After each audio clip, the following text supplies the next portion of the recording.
Saudações, boa noite, sejam todos bem-vindos a mais uma edição do programa Na Linha da Frente aqui na MBC, com o Dr. Festival. É sempre assim, todas as quartas-feiras fazemos aqui a resenha e a análise daquilo que são os temas do mundo econômico e jurídico. Dr. Festival, boa noite. Seja bem-vindo mais uma vez ao programa.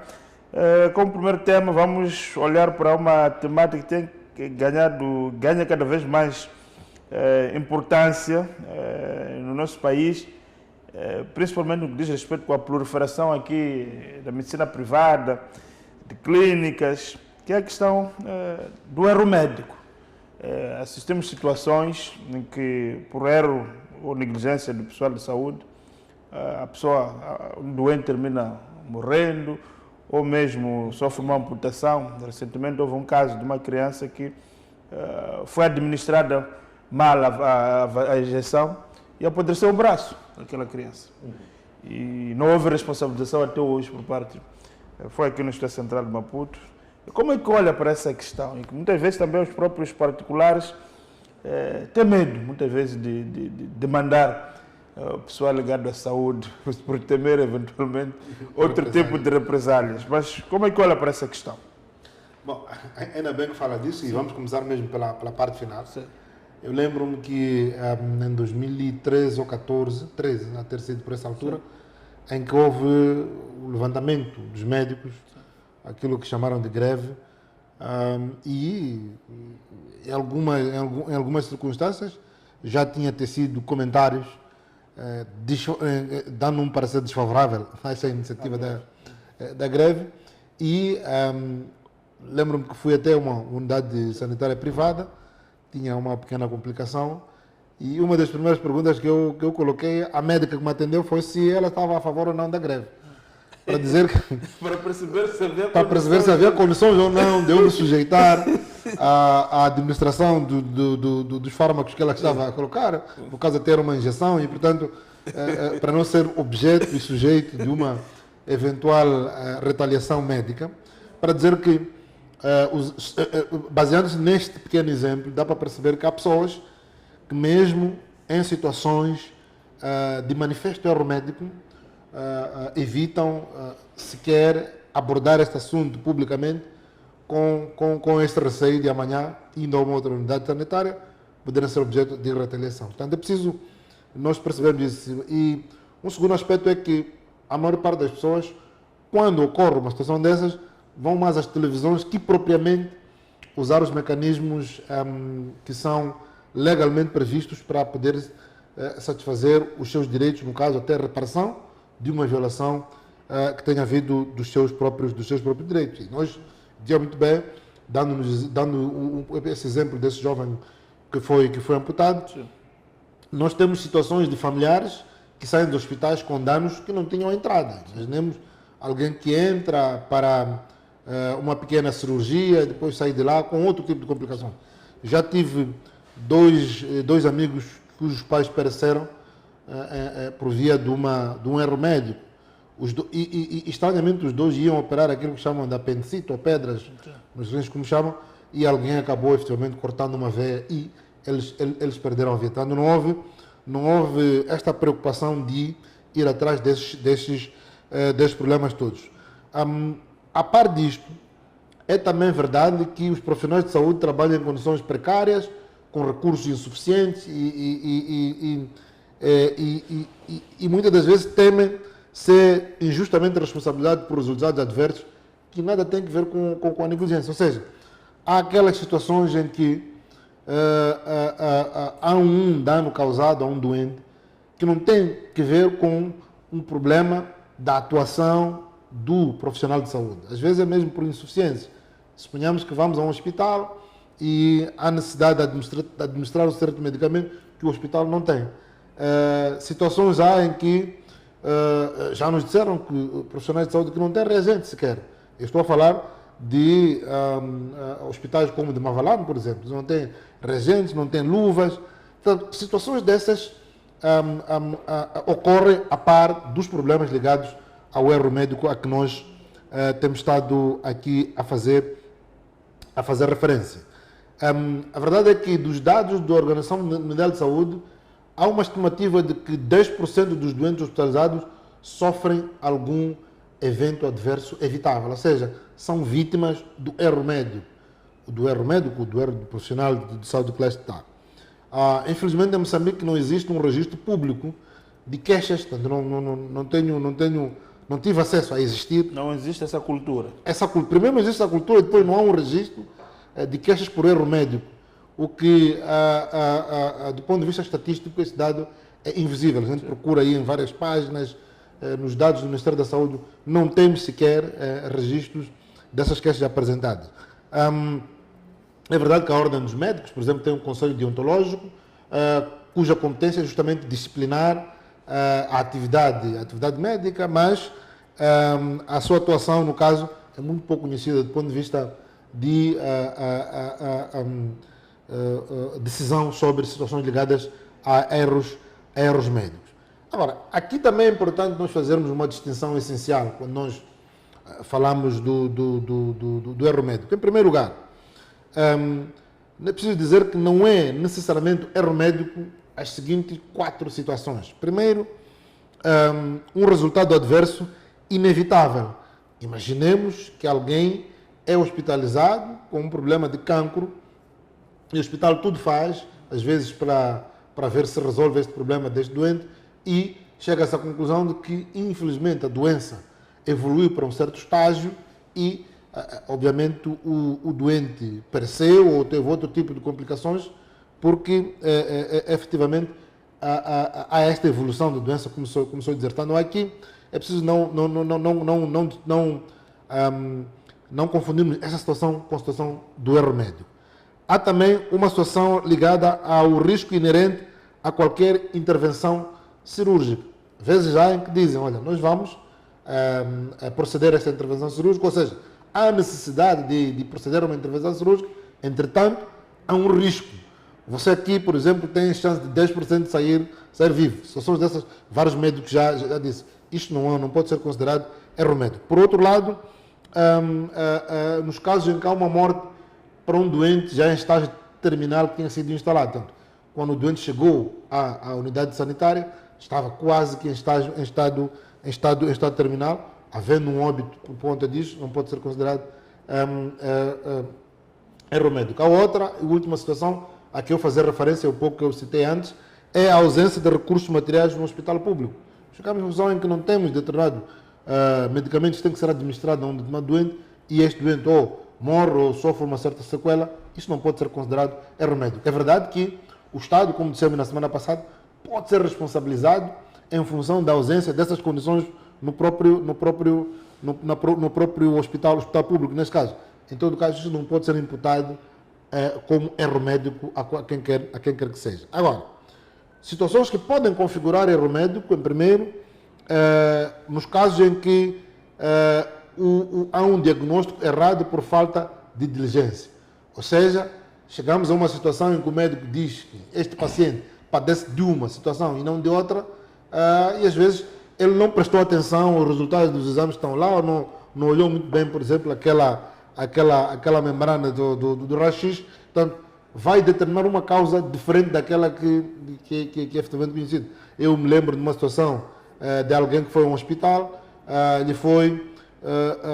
fizeram análise, houve aí uma troca, eventualmente, e aquele doente foi comunicado que tinha contraído HIV quando não tinha absolutamente nada a ver com isso. Imaginemos uma situação dessas, a pessoa começa a administrar antirretrovirais, depois tem efeitos adversos. Essa situação, sim, é considerada erro médico. Outro caso é uma situação de uma cirurgia a um órgão errado ou a pessoa errada. Isso é erro médico, como eu disse, aliás, na situação dos 2 amigos que perderam os pais, porque na tentativa de retirar alguma coisa foram afetar uma veia que foi fatal. Por outro lado, há também uma situação de prescrição de medicamento com dosagem incorreta. Às vezes a gente acha que a pessoa tem que tomar, por exemplo, 3 comprimidos de 100 mg, acho que é isso que chamam, e infelizmente a pessoa acaba tomando 6 ou um pouco mais. Portanto, essas situações todas podem configurar o erro médico. O outro lado, uma situação de abandono do doente em estado crítico. A partir da altura que os médicos fazem um juramento de Hipócrates. Aliás, se for a ver, nas graduações da universidade, não sei agora, no meu tempo, pelo menos os estudantes de Direito e de Medicina eram os únicos que faziam um juramento, não é? E, portanto, os médicos fazem o chamado juramento de Hipócrates, que vão no sentido de nunca abandonar sequer um doente em circunstância alguma, a menos que, mesmo como vimos anteriormente, o médico faça alguma coisa e, entretanto, haja falta de meios no hospital público ou qualquer outro hospital para acudir a essa situação. Depois, uma outra situação também que é remédio, que pode constituir o remédio, que é a falta de consentimento, de consentimento informado. Ou seja, vamos a uma situação em que se determina, por exemplo, que é preciso seguir um determinado procedimento sem que o próprio doente consinta. Então, estamos aí em situações de remédio. É verdade que a lei não exige que o médico cure. Isso é um facto. Portanto, senão, quer dizer, qualquer médico era suscetível de ser responsabilizado por qualquer doente que lhe aparecer. Imaginemos, como disse antes, que entra um médico, um doente em estágio terminal, quer dizer, pedir que o médico faça o milagre de curar alguém em estágio terminal seria absolutamente desonroso. Portanto, o que a lei exige é que o médico haja com a diligência de um bom profissional nas mesmas circunstâncias. Tem que ter um bom pai de família. O que o médico faria naquelas circunstâncias? Portanto, é a chamada obrigação de meios, não de resultado. Mais ou menos como acontece com os advogados. É preciso chamar a atenção também sobre isso. Muita gente pensa que contactar um advogado, ou ter um advogado em tribunal, significa que eu já ganhei a causa. Quem decide em última instância é o juiz. Mesmo em relação ao pagamento dos próprios dos honorários. Exatamente. Não se paga por não é pelo resultado. Paga-se pelo exercício, Exato. pelo tempo que o advogado despendeu para executar determinada tarefa. Exatamente aqui nos médicos. Portanto, os médicos, ninguém aqui está a dizer que o médico deve curar, mas ele tem que agir como um bom pai de família em igualdade de circunstâncias. Ou seja, a obrigação de meios e não de resultado. Aí o médico tem que dizer, temos que avaliar, sempre que for para ver uma situação de erro médico, se o médico fez tudo que era possível fazer e naquelas circunstâncias que ele tinha, se era possível, enfim, evitar aquele resultado que se verificou. Agora, há uma exceção que pode ser colocada aos atos médicos de resultado previsível, no caso, por exemplo, análises laboratoriais ou cirurgia estética simples. Aí já, quer dizer, se alguém diz que eu quero, por exemplo, ter o nariz menos grosso que este, aí já é uma questão mesmo de resultado. Essas questões estéticas. Exato, uma questão estética. É uma questão de, ele já diz o quê? Como se fosse uma empreitada. Isso está na moda também. Tem acontecido muito. Há muitas situações de sequelas contra pacientes por conta dessas operações estéticas. As plásticas são feitas E aí muitas vezes em condições não clinicamente recomendáveis. Exatamente. Como agora está na moda, as chamadas jardas, como estou a dizer. Portanto, essas situações todas têm que ser enquadradas num contexto específico. Portanto, aí não é uma situação de curar alguém, uma questão estética não pode ser colocada. Aí eu, quando eu digo, por exemplo, que eu ter um corpo deste daquela natureza, é a responsabilidade do médico garantir que essa pessoa tenha aquele corpo. Porque aí os termos... É uma empreitada. É uma empreitada, embora seja humana. Exato. Então, aí a exigência é maior, aí é mesmo dizer-se que é preciso atingir aquele resultado, diferentemente das situações normais, patológicas, em que alguém vai a um hospital, a obrigação do médico não é curar, mas a obrigação do médico é agir no sentido de dar o seu máximo para que aquela pessoa esteja curada. Aqui nós podemos olhar para o artigo 487, em que a avaliação para chegarmos à conclusão se estamos perante um erro médico ou não, é aquilo que se chama de avaliação baseada no chamado bônus pátria família ou bônus pai de família. Portanto, um cidadão de diligência médica, o que faria naquelas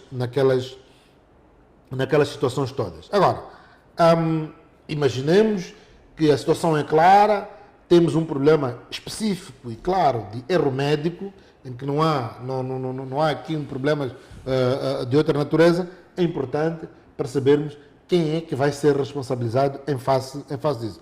Em primeiro lugar, fique claro, quando haja e vimos na semana passada, quando haja um prejuízo causado a um particular que vai ao hospital, obviamente estamos em sede de responsabilidade civil, portanto, há sempre alguém que vai ter responsabilidade. Agora temos que ver, em facto, que se vai ser o médico, se vai ser o Estado ou o dono da clínica a que fizemos a referência. Em primeiro lugar, em situações dessas, há uma responsabilidade pessoal por ato próprio negligente do médico. A primeira linha de responsabilização. Nos casos em que em um hospital privado, não é? Não estamos a falar do hospital público, estamos a falar de responsabilidade civil contratual pelo serviço prestado. Ou seja, quando eu vou a uma clínica e para ser atendido, uma clínica privada, entenda-se, para ser atendido eu tenho que pagar, aí já estamos numa relação contratual. É diferente do que ocorre no Serviço Nacional de Saúde, ou seja, nos hospitais públicos. Aí é a chamada responsabilidade extracontratual. Portanto, é preciso fazer uma distinção dessas situações todas. Imaginemos, por exemplo, que um doente foi submetido a uma cesariana no Hospital Central de Maputo. Durante a operação, uma complicação, os médicos chamam de complicação hemorrágica, que os médicos não detectaram a tempo. A doente sobrevive, mas fica com danos permanentes. Eu estou aqui a dar um exemplo. E aí a família quer saber quem pode processar o hospital. E o médico em particular. Portanto, há duas situações.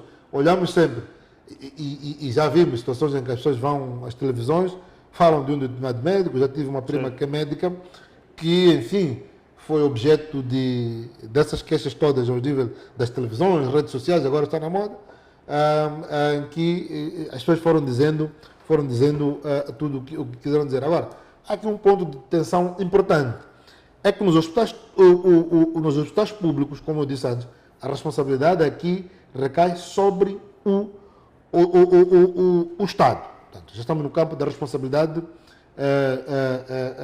civil do Estado.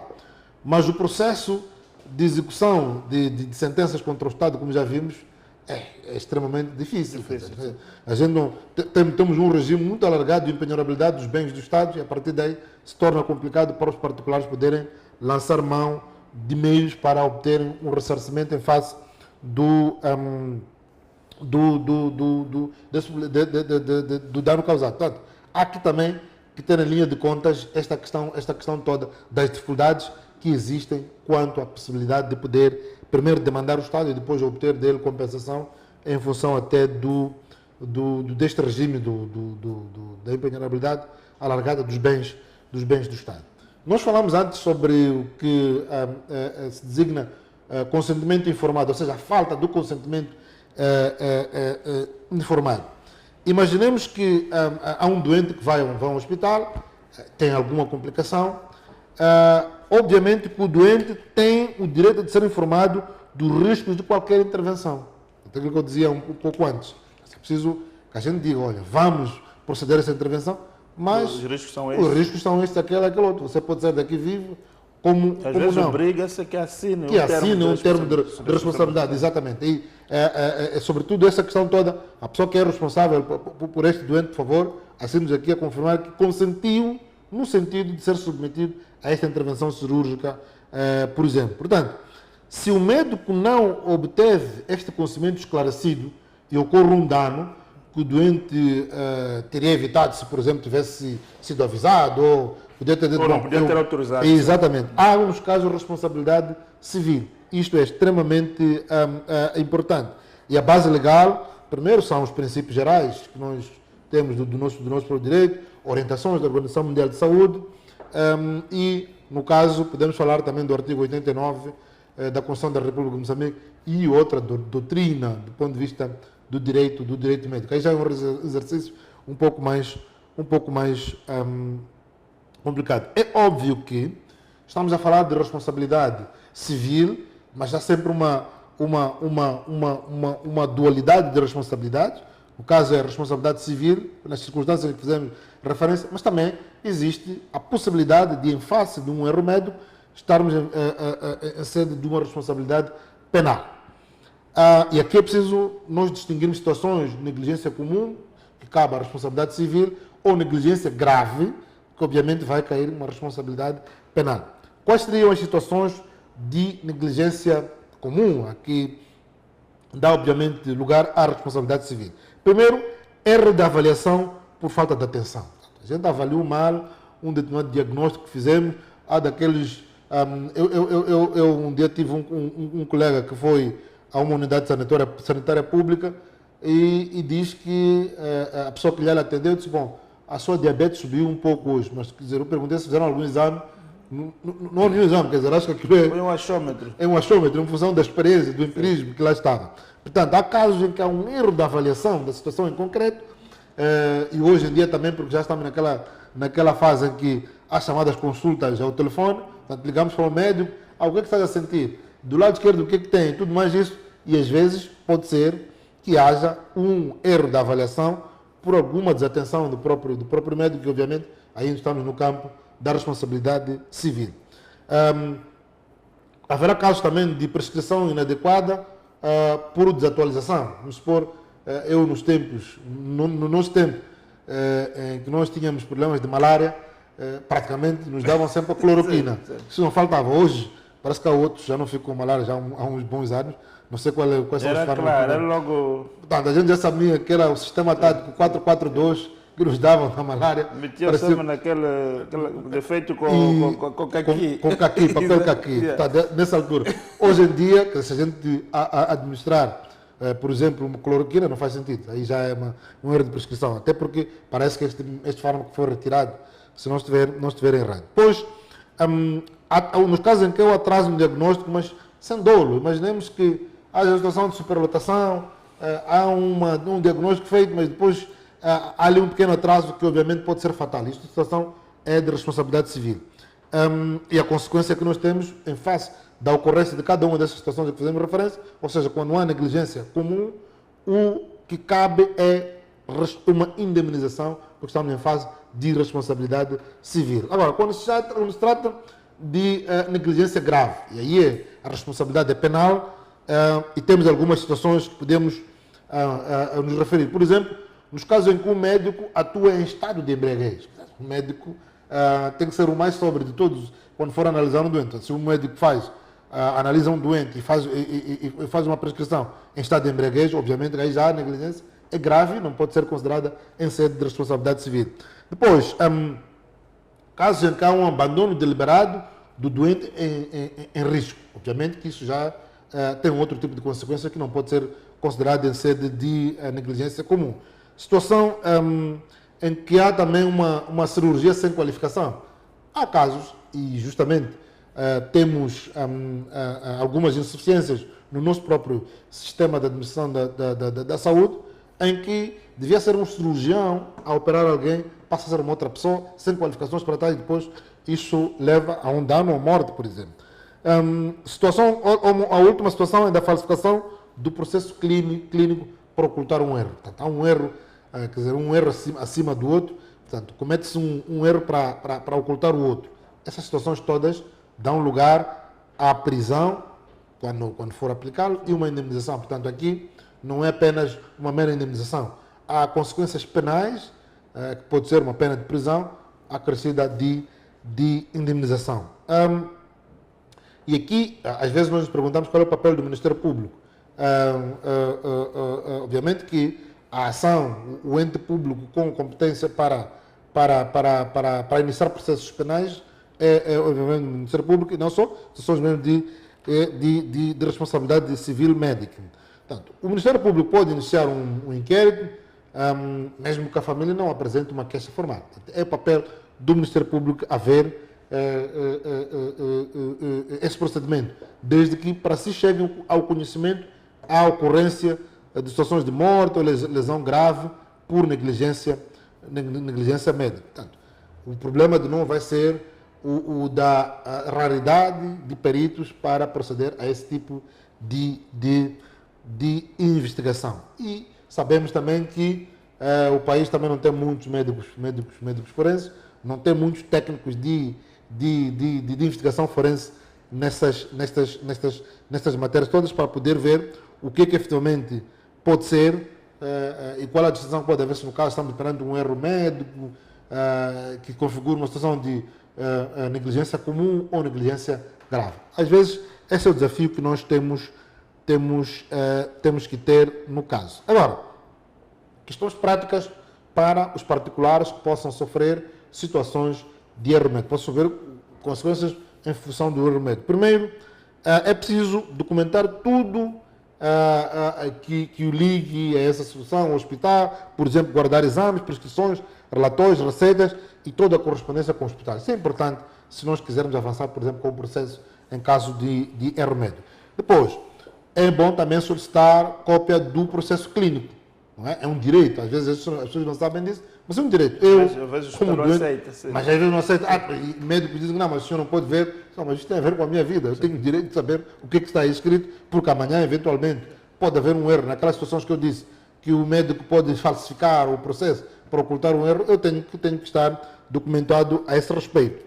Pois, obviamente, é preciso consultar um advogado antes de assinar o que quer que seja, relativamente a questões de quitação, ou ainda aquelas faturas todas que são enviadas para as pessoas. É sempre importante para perceber que o papel do advogado é tão importante quanto o do médico, portanto, qualquer um que vai. E depois, também é possível, a pessoa pode apresentar uma queixa à ordem dos médicos em função daquilo que considerar comportamentos disciplinares do próprio médico que possam caber, enfim, responsabilização por via da atuação do médico. É possível também apresentar uma queixa ao Ministério Público naqueles casos em que há uma morte ou lesão grave, para que possa ser instaurado o competente processo crime. Depois, nos casos da indemnização civil, é possível intentar uma ação no Tribunal Judicial competente ou então explorar a via da mediação ou da arbitragem no caso EPRES. Portanto, poderia dizer que, para não se pensar que estamos a falar do caso específico de Moçambique, o erro médico existe em todos os sistemas do mundo. O que distingue as sociedades maduras, o que distingue, por exemplo, Moçambique com um caso de Portugal ou África do Sul, não é a ausência de erros, porque tanto em qualquer um deles. É a responsabilização que está... Exatamente. Exatamente. O que tem que nos distinguir de todos esses é a existência ou não de mecanismos que permitam identificar esses erros, corrigi-los e compensar as vítimas nos casos em que, obviamente, esteja previsto. A verdade é que em Moçambique existem esses mecanismos, como nós vimos antes. O desafio é, efetivamente, torná-los acessíveis e conhecidos para os cidadãos. Portanto, era basicamente isso que poderíamos dizer relativamente ao erro médico. Muitas vezes é questão também, falta um pouco essa questão da literacia das nossas comunidades. Portanto, olham para o médico muitas vezes como uma autoridade que não é passível de erro, quer dizer, e acaba surgindo muitas situações. É um pouco isto que a MBC está a fazer, certo, abrindo esse espaço para que nós possamos informar as pessoas sobre os seus direitos. Porque há muitas situações, de fato, de muitos erros médicos que nós assistimos, um por negligência, outros mesmo por erros dolosos que muitas vezes acontecem. Então, vamos neste momento então obedecer o nosso intervalo. Voltamos na segunda parte para mais um tema importante para esta noite. Até já.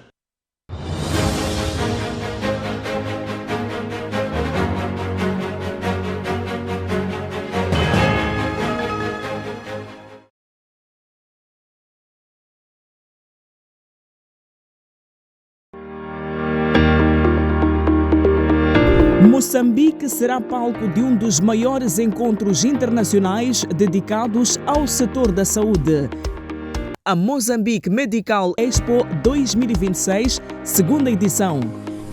Um evento que vai reunir instituições governamentais, hospitais, clínicas privadas, distribuidores de equipamentos médicos, especialistas e investidores nacionais e internacionais. Uma verdadeira plataforma de exposição, debate, inovação, investimento e networking, promovendo novas oportunidades e parcerias para o desenvolvimento do setor da saúde em Moçambique. Nos dias 29 e 30 de outubro de 2026, no Centro Cultural Moçambique-China, das 9 às 17 horas. Uma parceria Saluten e Grupo MBC.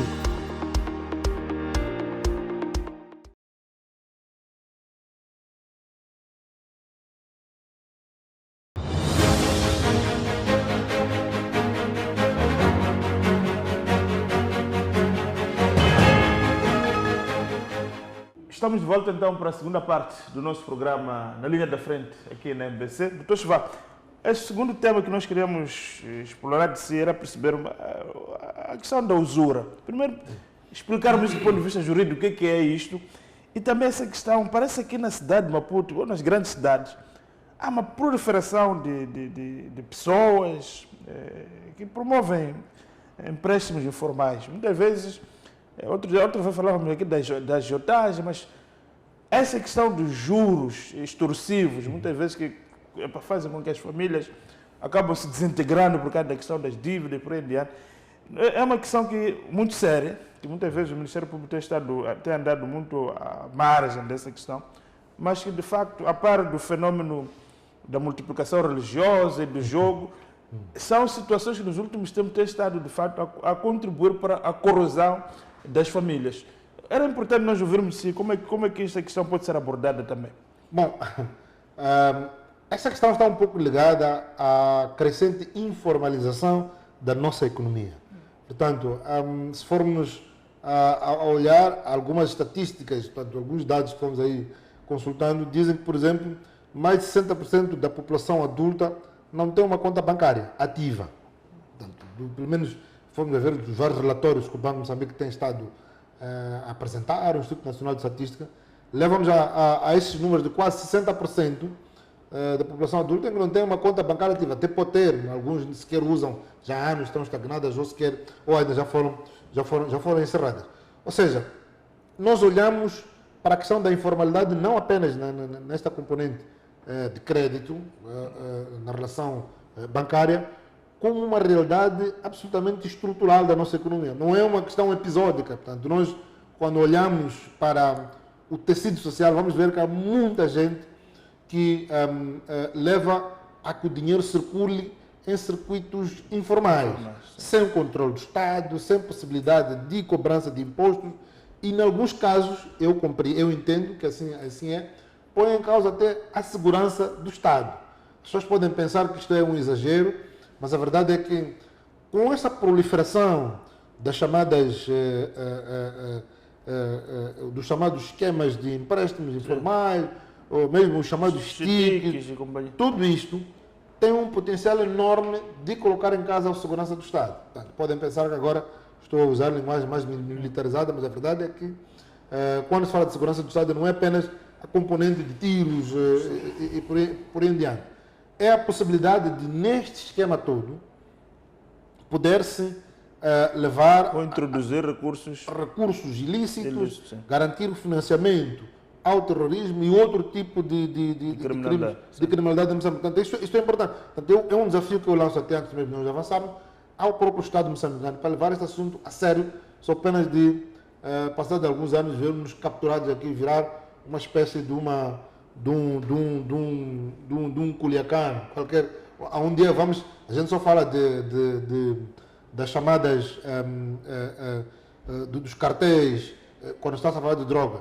Mas nesta questão dos créditos informais, temos os cartéis de Sinaloa, temos os cartéis... E há sinais até da sua infiltração aqui em Moçambique. Exatamente. Então, isto é extremamente importante que nós temos que olhar a ver. Agora, uma coisa também é certa, é que na ausência de um sistema bancário formal e acessível aos cidadãos, as famílias recorrem um pouco a este esquema. Portanto, se nós fizermos aqui um inquérito para percebermos quantos moçambicanos conhecem os critérios para aceder a um empréstimo bancário, quantos é que têm uma conta bancária? Se antes era muito fácil abrir uma conta bancária, hoje levamos muito mais tempo. Portanto, podemos abrir formalmente uma conta bancária hoje, mas para movimentá-la é preciso juntar uma pilha de documentos que a maior parte dos moçambicanos não tem disponível, o que significa que propicia a uma situação de informalidade do setor financeiro. Portanto, os bancos não conseguem absorver a maior parte da demanda e, obviamente, as pessoas têm que encontrar mecanismos para fazer negócios alternativos. Exatamente. E são ferramentas de sobrevivência.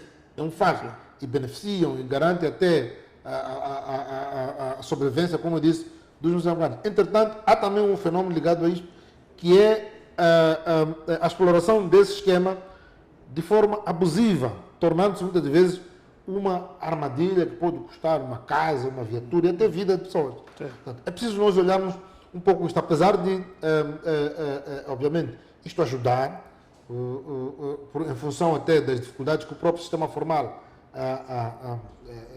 propicia ao cidadão, obviamente que há este risco que nós não podemos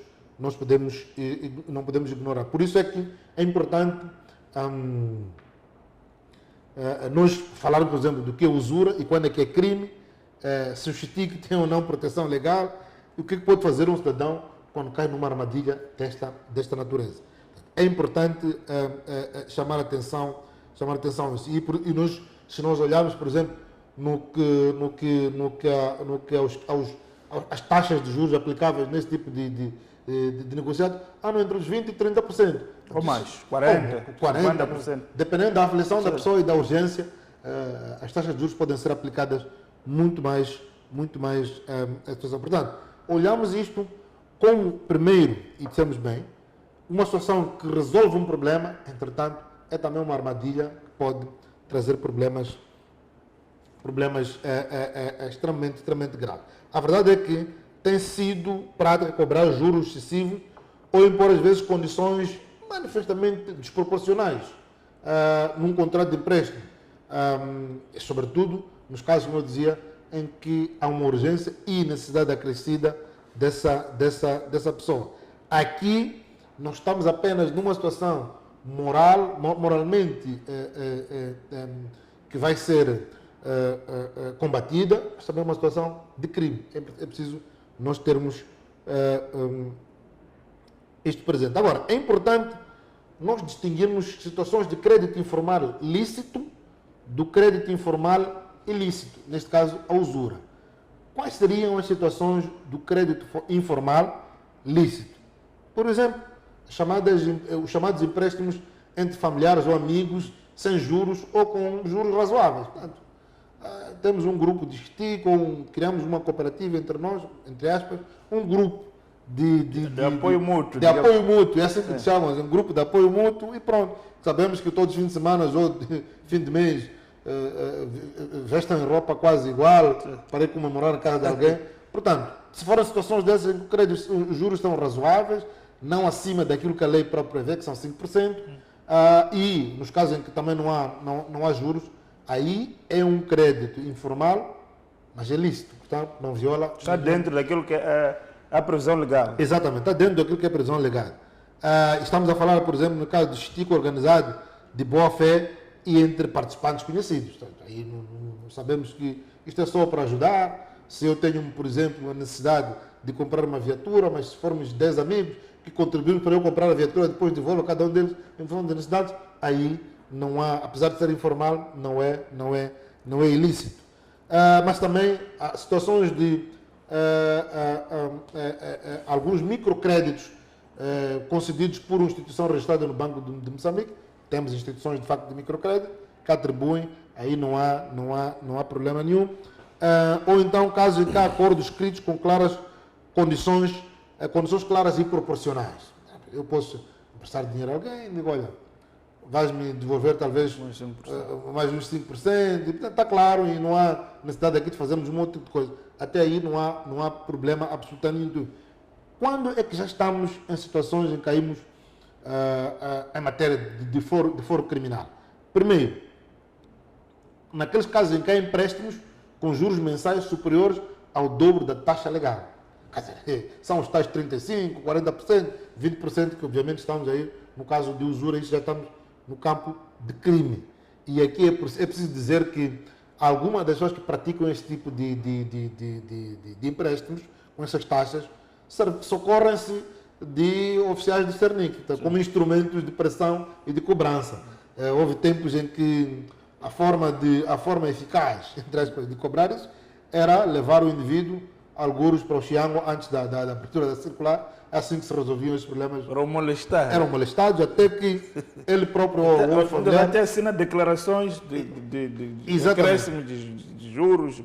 Há pessoas que fazem um empréstimo, por exemplo, de 500 mil meticais, acabam entregando uma casa. Isto é absolutamente insano, que não pode ser. Depois, há situações em que a cláusula que transferem bens do devedor na ausência de incumprimento. Claramente, os tais em que, ok, se eu queres que eu empreste 250 mil reais, assina contrato de compra e venda, assina uma declaração de compra e venda da sua viatura. Situações dessas, obviamente, estão no campo criminal. Outras situações são as cobranças mediante intimidação, ameaça ou retenção de documentos. Essas situações é que viemos fazendo referência. Ou também situações de aproveitamento, de estado de necessidade ou incapacidade da vítima. Todas essas situações nós temos que distinguir. E qualquer um que entrar nisso saber que aqui já estou a ultrapassar a barreira da mera informalidade, já estou, de facto, numa situação de usura e isto tem cobertura penal. A usura, podem ir, quem quiser, ir para lá ver o artigo 219 do Código Penal, que obviamente dá pena de prisão até 2 anos ou multa, e no caso o artigo 1146 do Código Civil já nos diz quais são os limites das taxas de juros, nos casos 3% com garantias e 5% sem garantias, portanto, tudo acima disto, obviamente, tem que ser denunciado. A verdade é que, infelizmente, também ninguém vai denunciar porque quando alguém está em necessidade, não tem outra alternativa. Portanto, essa é a responsabilidade do Estado de ver a questão relativa ao acesso ao sistema bancário e acesso ao crédito. É preciso dizer também que a taxa legal de juros em Moçambique é fixada pelo Banco de Moçambique e publicada em Boletim da República. Nós sabemos mensalmente, o Banco também vai comunicando sobre qual é a taxa de juros, qual é o máximo de taxa de juros aplicável nos bancos. Agora, é preciso também ter presente que nós dissemos que, no caso dos empréstimos familiares, chamados STICs, nós estamos, apesar de ser informal, nós estamos em série de situações de natureza criminal. A verdade é que quando uma das pessoas que recebe os valores desaparece, aí já estamos em fase de uma situação criminal. É preciso chamar a atenção. Não podemos aqui dizer que, disse na televisão que, por se tratar de STIC, nunca é a situação. Então, quando alguém desaparece, já estamos em ser de abuso de confiança ou, se não couber, outro tipo de crime.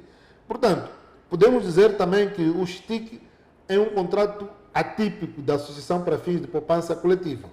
Portanto, não está regulado em lei específica, nem todos os contratos estão, são os chamados contratos inanimados. A verdade é que empenham responsabilidades e as pessoas conseguem fixar isso, a definir a responsabilidade de cada um dos participantes, sobretudo por aquele que é responsável por receber as contribuições e o modo de canalização. Portanto, é preciso termos presente esta questão toda. Agora, eu queria dar alguns conselhos para os participantes dos STICs, para não entrarmos aqui em situações de índole criminal. Em primeiro lugar, é preciso que os participantes exijam sempre uma lista assinada de todos os participantes e as datas de pagamento. É importante termos isso. Tem que estar claro. Tem que estar claro quando é que se paga, quem é que paga e quanto é que vai pagar por via disso.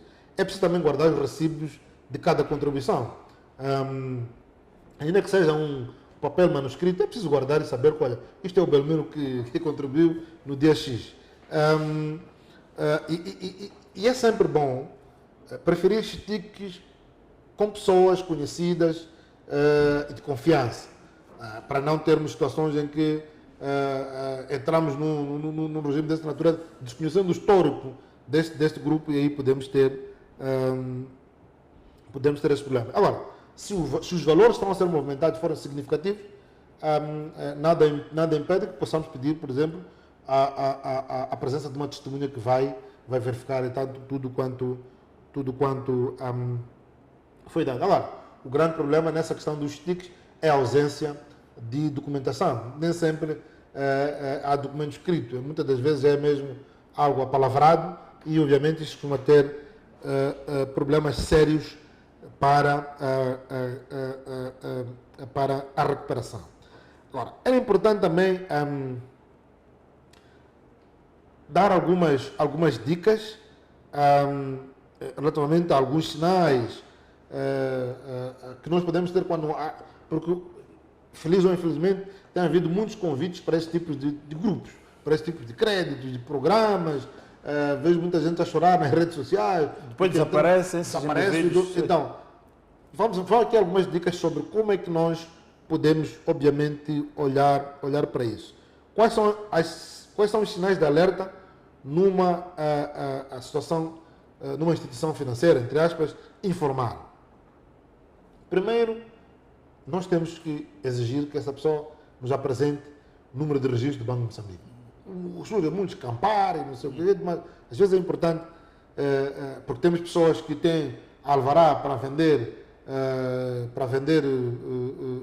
rebuçado e vender doces, que se metem nessas coisas todas. Esses forex que andam aí também. Exatamente, de pirâmides financeiras. Sim. Preciso perguntar, olha, qual é o número do registro do Banco de Moçambique? Mostra-me lá O documento que diz. documento que confirma que você tem o registro do Banco de Moçambique. Aí vamos evitar cair em situações de depois. É preciso também exigir a entrega de documentos de identidades originais das pessoas, também como garantia. Isso vai ajudar. E às vezes é bom cobrar juros por semana ou por dia. Evita essa questão de cobrar juros por ano. Estou a falar das situações de informalidade. Não fornecem contrato por escrito ou recibo. Usam linguagem de intimidação na hora da cobrança. Aí é preciso ter posição de mandar, que é qualquer coisa que não está bem com este grupo. Depois, um dos sinais que deve chamar a atenção é a rapidez com que se promete a aprovação do... Não, isso aqui... 48 horas. Em 48 horas você tem 2 isso. horas, sim. É preciso chamar a atenção que aqui não estamos...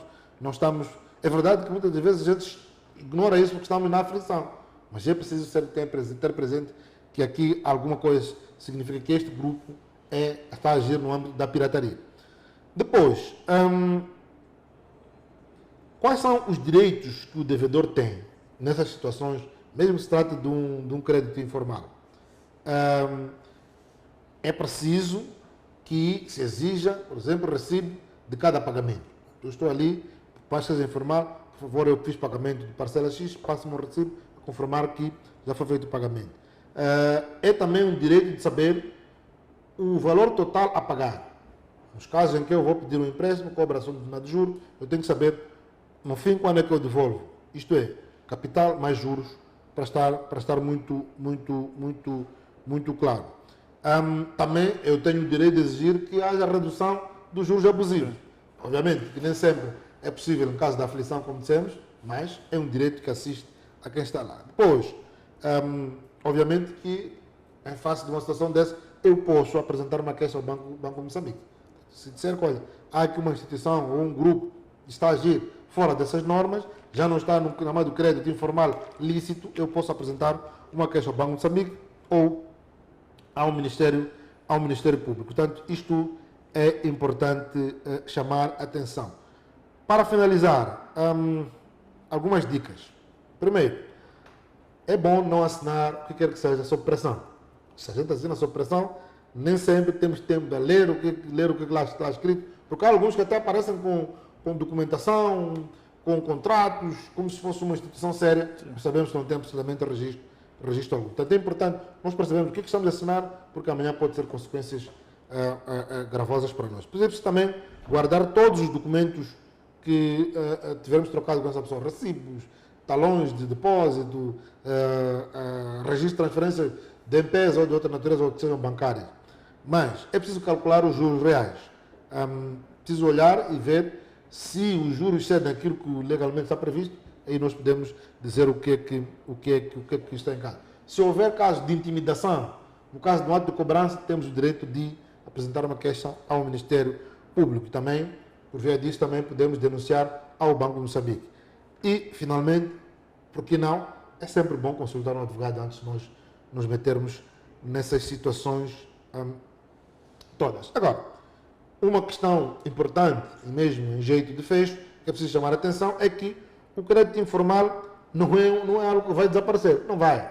Enquanto continuarem essas dificuldades todas que nós temos, primeiro para aceder, depois a facilidade, a falta de burocracia que lá impera, obviamente vai levar a que isto perdure no tempo. Isto porque enquanto o sistema bancário não chegar a toda a gente, as pessoas vão encontrar uma alternativa para poder financiar as suas necessidades e resolver os seus problemas em si. A verdade é que, para se proteger de abusos, de cobranças de juros fora do que a lei prevê, é preciso chamar a atenção de que a lei existe, os direitos existem, infelizmente, como dissemos relativamente a outras situações, é falta de conhecimento. É por isso justamente que nós estamos aqui para elucidar o cidadão relativamente a essas questões todas. Exato. Então, Chival, muito obrigado por essas notas, são muito importantes. Muitas vezes, para o dia a dia dos cidadãos, acho que é muito importante esse esclarecimento. Dizer sempre, é sempre bom que as pessoas procurem se informar com advogados, de forma que possam acompanhar-os. Muitas vezes, ter um advogado é um investimento, não é um custo. Então, fica aqui o programa por hoje. Novo encontro fica marcado para a próxima quarta-feira. Boa noite, até lá.